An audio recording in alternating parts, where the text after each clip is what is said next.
Olá, meus amados, graça e paz, sejam todos bem-vindos. Eu quero continuar com um assunto sobre a questão da escolha de Deus.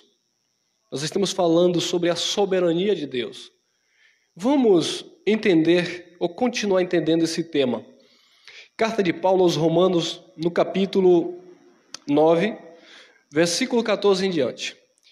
Que diremos, pois? Que há injustiça da parte de Deus? De maneira nenhuma. Pois diz a Moisés, compadecer-me-ei de quem compadecer, e terei misericórdia de quem eu tiver misericórdia. Assim, pois isto não depende de quem quer, não depende de quem corre, mas de quem Deus se compadece e usa de misericórdia. Então, amados, mais uma vez eu quero trazer essa questão sobre a escolha de Deus, sobre a predestinação, onde muitas pessoas atribuem a predestinação sobre a coletividade, sobre a totalidade, sobre a igreja. Mas não há totalidade, não haveria igreja, unidade, se não houvesse a escolha individual. E quando nós falamos de escolha individual, as pessoas estão achando que Deus é injusto, ou que nós estamos pregando que Deus é injusto. Então Paulo, já sabendo disso, que no nosso tempo, por exemplo, nós teríamos essa dificuldade, por certo, Paulo passou essa dificuldade no tempo dele. Então Paulo diz, porventura a injustiça da parte de Deus, e a minha pergunta é essa, a injustiça da parte de Deus?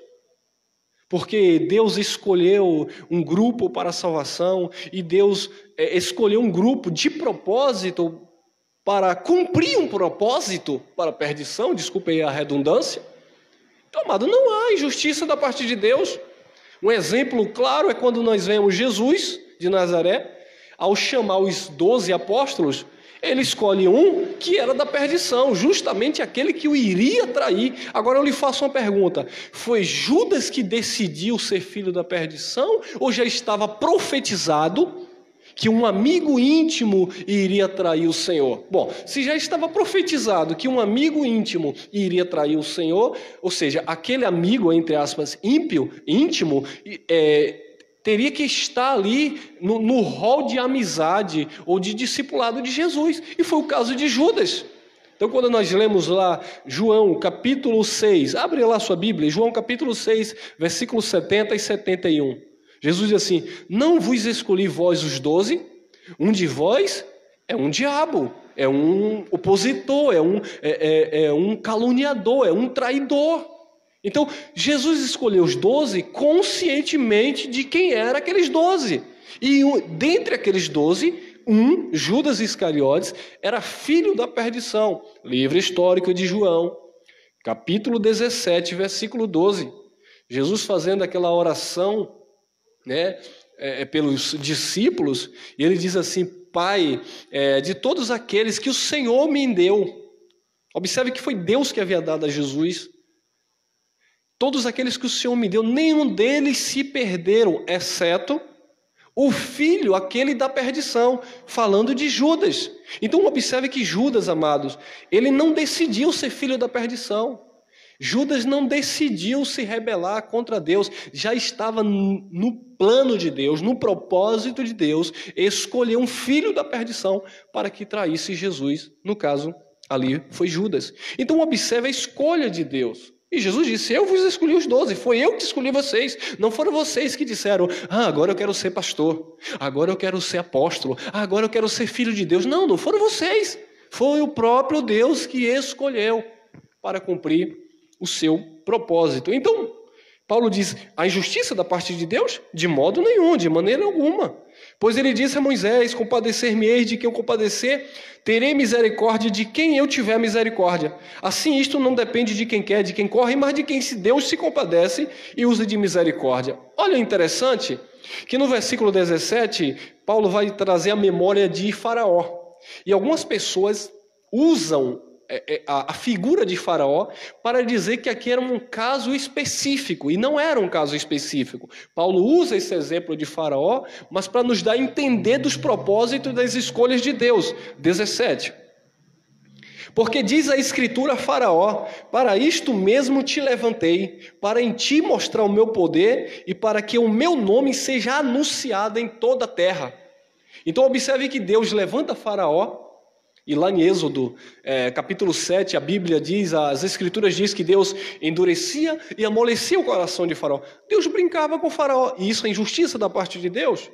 E por que você não falou para Faraó? Faraó, amoleça aí o seu coração, aceita aí o Deus de Israel. Não, amado, porque era o próprio Deus que manipulava sim o coração de Faraó. Ele manipulava, Deus fazia isso. Desculpa essa expressão manipular, que Deus manipula, mas era Deus que agia com o seu propósito. Era Deus que colocava no coração de Faraó, solta o povo. Era Deus que endurecia o coração de Faraó, prenda o povo. Para quê? Para cumprir um propósito, para que o nome de Deus fosse conhecido, anunciado em toda a terra. Assim foi com Judas. Deus escolheu um filho da perdição para cumprir o propósito de trair o mestre. Então, amados, não venhamos procurar piolho em cabeça de carrapato. Nós fomos escolhidos antes da fundação do mundo, dentro de um propósito de Deus. Deus colocou Adão no jardim do Éden e Deus sabia exatamente que Adão iria cair. Adão não caiu porque Adão decidiu cair. Adão caiu porque Adão era um filho da perdição. A eleição já começa no Éden. Eva era filha da salvação. De Eva foi profetizado, Gênesis 3,15, que nasceria aquele que iria esmagar a cabeça da serpente, falando que iria destruir aquilo que foi causado por Adão. Foi a serpente que causou o mal. A Bíblia diz, Romanos, capítulo 5, versículo 12, que o pecado entrou no mundo por um homem, não foi por uma cobra, não foi por uma serpente. O pecado entrou no mundo por um homem, a saber, Adão. E ele sai do mundo por Cristo. E quando eu digo esse pecado, eu não estou falando, volta aqui, aqueles que ainda são neófitos, eu não estou falando de um pecado, obra da carne, que você pratica e você vai colher. Eu estou falando de um pecado de consequência espiritual, chamado de pecado original. Entrou por Adão, Jesus Cristo no Calvário, ele destruiu aquele pecado. Por isso que João Batista diz aí, eis o Cordeiro de Deus que tira o pecado do mundo. A minha pergunta para você que acha que Jesus não tirou o pecado do mundo, então João Batista mentiu? Porque João disse, eis aí o Cordeiro de Deus que tira o pecado do mundo. Porque muitos, amados, só entendem que Jesus tira o pecado do mundo quando o indivíduo aceita Jesus. Então Jesus tirou o meu pecado porque eu o aceitei. Meu amado, a obra de Jesus não está limitada às minhas vontades. A obra de Jesus é soberana, é superior ao meu achismo, ao meu pensamento e ao meu conceito de entendimento. Não. O pecado entrou no mundo por um homem, por Adão, e por Jesus Cristo, o pecado de origem espiritual, o pecado que nos separou de Deus. Quando eu digo nos separou, é uma força de expressão, porque nós não vivíamos no pacto da lei, nós já nascemos debaixo do pacto da graça, ou seja, na nova aliança não existe mais o pecado de Adão, porque aquele pecado condenativo, aquele pecado de condenação e morte espiritual, ele foi arrancado por intermédio de Jesus no Calvário. Então existe sim o pecado hoje, o errar o alvo, que traz consequência para as nossas vidas, mas não no que tange o projeto, o plano da salvação, que foi consumado com o sacrifício de Jesus. Então, amados, observe que Deus, desde o princípio, já estabeleceu todas as coisas.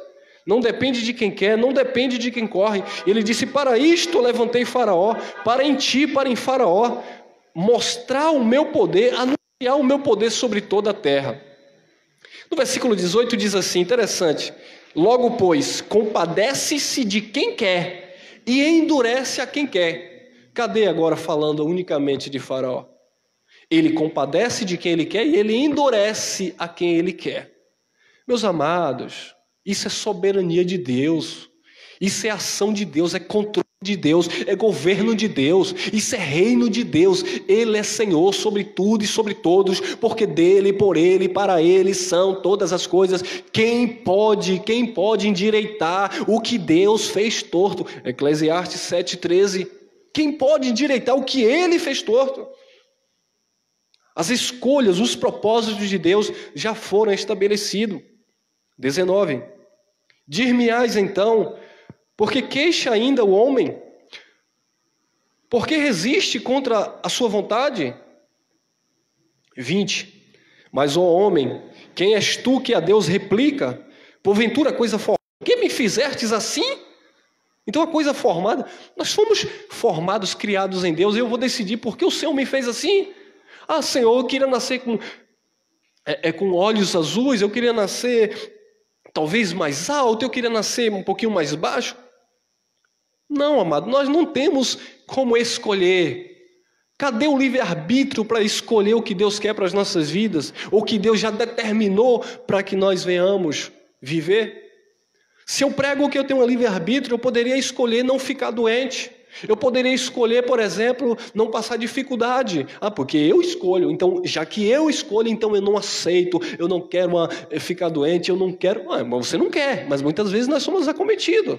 Imagine o país e o mundo passando por esse momento difícil de pandemia. Será que as pessoas querem ficar doentes? Claro que não, amado. Então, tudo está no controle de Deus. E Deus sabe por que essas coisas estão acontecendo e por que Ele permitiu. E Ele tem propósito nisso, eu acredito na soberania de Deus. Versículo 20. Mas, ó homem, quem és tu que a Deus replica? Porventura coisa formada dirá que formou, por que me fizestes assim? Olha, não, por que o Senhor me fez assim? A coisa formada vai dizer o que formou, por que me fizestes assim? 21. Ou não tem o oleiro poder sobre o próprio barro para da mesma massa fazer um vaso de honra e outro vaso de desonra? 22, presta atenção. 9:22 Romanos. O que direis? Se Deus, querendo mostrar sua ira e dar a conhecer o seu poder, suportou com muita paciência os vasos de ira preparados para a perdição. Porventura Deus está falando aqui, ou Paulo está falando de vasos de barro? Não, amados. Deus, por boca de Paulo, está falando de pessoas, de seres humanos. Se Deus, querendo mostrar sua ira, suportou com muita paciência os vasos de ira preparados para a perdição. 23. Para que também desse a conhecer as riquezas da sua glória nos vasos de misericórdias, para a glória que já dantes preparou. Observe que Deus preparou vasos de ira, está falando de pessoas, para a perdição. E Ele também preparou de antemão, vasos de misericórdias para a sua glória. Então você que me escuta, você que crê nessa palavra, você que é filho de Deus, você não é filho de Deus porque você participou de uma liturgia religiosa. Você não é filho de Deus porque você é daquela denominação X ou Y, daquela igreja A ou B. Não, você é um filho de Deus, amado, porque Deus já te preparou de antemão como vaso de misericórdia, bem como Ele já preparou também de antemão os filhos da perdição, vasos para a perdição. E Ele suportou, o próprio Deus criou e o próprio Deus suportou com muita paciência esses vasos de perdição, tudo com um propósito. Então, amados, não há como negligenciar essa palavra, que foi Deus que nos escolheu, foi Deus que nos predestinou. Ele vai continuar dizendo, agora no capítulo 8, versículo 29, diz assim, Romanos 8, 29, porque os que dantes conheceu, antes de antemão conheceu, também os predestinou para serem conformes à imagem de seu Filho, a fim de que ele seja o primogênito entre muitos irmãos. E aos que predestinou, não está falando de um grupo, não está falando de igreja, porque se fosse falar de um grupo aqui, estava falando de várias igrejas, e não existe várias igrejas no conceito de Cristo. Igreja é só uma. Então, leia, presta atenção, 30, Romanos 8:30. E aos que predestinou, está falando de indivíduos. E aos que predestinou, a estes também chamou. Deus só chamou no tempo dele porque ele havia predestinado. Deus me chamou quando eu tinha 23 anos, ou seja, o Espírito me tocou porque eu já era um predestinado, senão ele não teria me chamado. E aos que predestinou, a estes também chamou. E aos que chamou, a estes também justificou. É por isso que não há condenação para quem está em Cristo Jesus, porque em Cristo Jesus você foi predestinado, você foi chamado, você também foi justificado. Você é um justificado em Cristo Jesus. E aos que justificou, a estes também glorificou. Que palavra maravilhosa, amado. Como é que o sistema religioso vem refutar uma palavra dessa? Isso aqui não está falando de predestinação para um grupo. Isso aqui não está falando de predestinação para a igreja na sua totalidade. Isso aqui está falando na sua individualidade. Quem? Aos que Deus predestinou, a estes chamou, aos que Deus chamou, a estes justificou, e aos que Deus justificou, a estes também glorificou. Esse é o nosso estado, nosso posicionamento em Cristo. Estado e posicionamento de glória, amados. Não tem como refutar uma palavra dessa. Não depende de quem quer, não depende de quem corre. 1 Coríntios, capítulo 1, versículo 18 em diante. Porque a palavra da cruz é loucura para os que perecem, mas para nós que somos salvos, não é que seremos, mas para nós que somos salvos, é o poder de Deus. 19. Porque está escrito: destruirei a sabedoria dos sábios e aniquilarei a inteligência dos inteligentes. 20. Onde está o sábio? Onde está o escriba? Onde está o inquiridor deste século? Porventura não tornou Deus louca a sabedoria do mundo?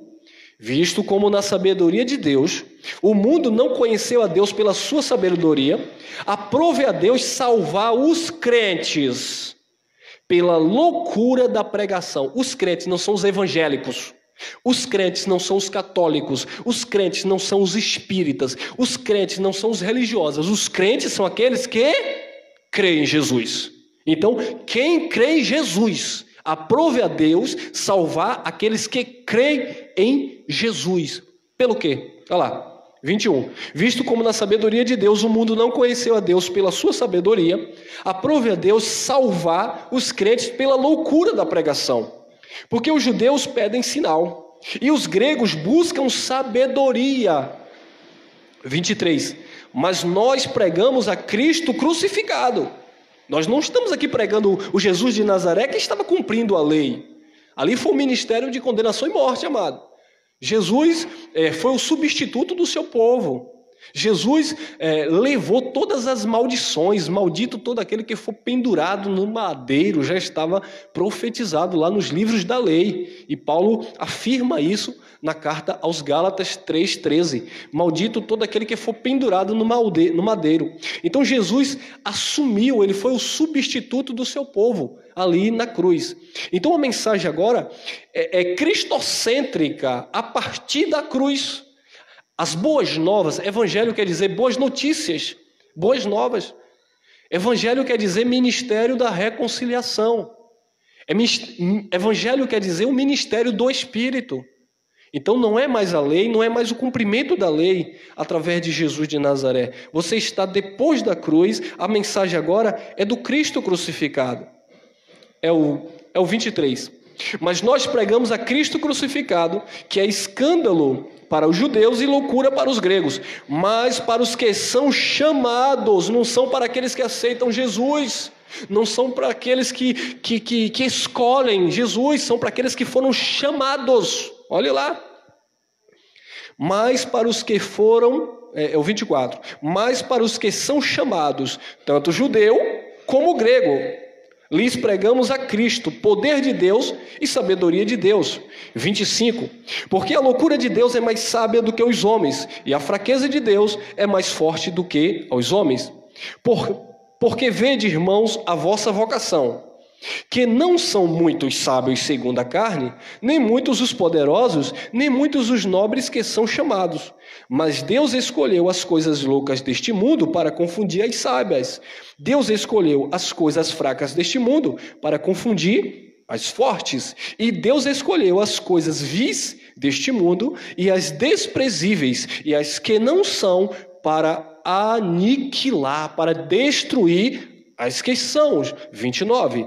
Para que nenhuma carne se glorie perante ele, mas vós sois dele em Jesus Cristo, o qual para nós foi feito por Deus sabedoria e justiça e santificação e redenção. Nós fomos redimidos na pessoa de Jesus. Não é porque eu decidi, não é porque eu escolhi, não foi porque eu me arrependi. Volto a dizer, como eu falei na primeira parte, o arrependimento não é a causa da salvação, é o resultado da salvação. Porque você é um salvo, porque você foi predestinado à salvação, e em Cristo Jesus, no Calvário, você recebeu, né, a adoção de filho. Você crê, você se arrepende, sim, quando você pratica alguma obra que você sabe que não agrada a Deus, mas não é arrependimento para receber a salvação. Você se arrepende porque você é um salvo de Deus, porque Deus te predestinou, porque Deus te elegeu, porque Deus te escolheu, isso antes da fundação do mundo. Eu quero ler um texto em Atos e nós encerramos. Atos capítulo 13. Olha lá, Atos dos Apóstolos, capítulo 13. E aí fica esses homens aí dizendo que a doutrina da predestinação é uma heresia, amado. Bom, então você está chamando Deus de herege, porque nas Escrituras de Gênesis e Apocalipse, nós vemos uma escolha soberana de Deus, e dentro de uma horizontal, né, dentro de alguns textos falando de coisas concernentes à vida, sim, o homem tem a liberdade de escolha, o livre-arbítrio, sim. Eu sou livre de chegar em uma loja e comprar a roupa que eu quero comprar, a cor da camisa que eu queira. Eu sou livre para entrar em um restaurante e comer o tipo de comida que eu queira comprar, que eu queira comer. Livre entre aspas, porque a palavra diz em Efésios, amado, aí vai e volta. A palavra de Deus diz em Efésios que de Deus é o querer e o efetuar, segundo a sua boa vontade. Então, até esse desejo que eu tenho de transmitir essa palavra para você, não nasceu de mim, nasceu do próprio Deus. Então, eu aproveito aqui para falar para aqueles, né, que esse irmão prega ofendendo a igreja. Não, eu não estou ofendendo a igreja é de Cristo. Eu estou denunciando um sistema religioso enganador. E se a carapuça servir, meu irmão, eu não posso fazer nada. Então esse é o nosso ministério, é o nosso chamado, expor os contraditores e revelar, mostrar a palavra de Deus como ela é, e não como manobras de homens. Então assim, esse é o meu ministério, eu não vou poder mudar, porque se eu mudar eu estaria sendo infiel ao meu chamado, ao chamado de Cristo e ao dom que Ele otorgou no nosso coração. Então se você está me ouvindo aí, porque Deus colocou essa mensagem no nosso espírito e está me impulsionando, me levando a continuar pregando até que seja cumprida a vontade dele na minha vida e o seu propósito. Então, olhe lá, Atos dos Apóstolos 13, 48. Olha o que diz. E os gentios, ouvindo isto, alegraram-se e glorificavam a palavra do Senhor, e creram todos, observe, todos, não é um grupo, não é uma igreja. Não foi predestinado à igreja, um grupo, não. E creram todos quantos haviam sido destinados para a vida eterna. E agora, amado? E creram todos quantos haviam sido destinados para a vida eterna. Quantos creram? Todos quantos tinham sido destinados para a vida eterna. Então só acreditaram na mensagem que o apóstolo estava pregando quem Deus havia destinado.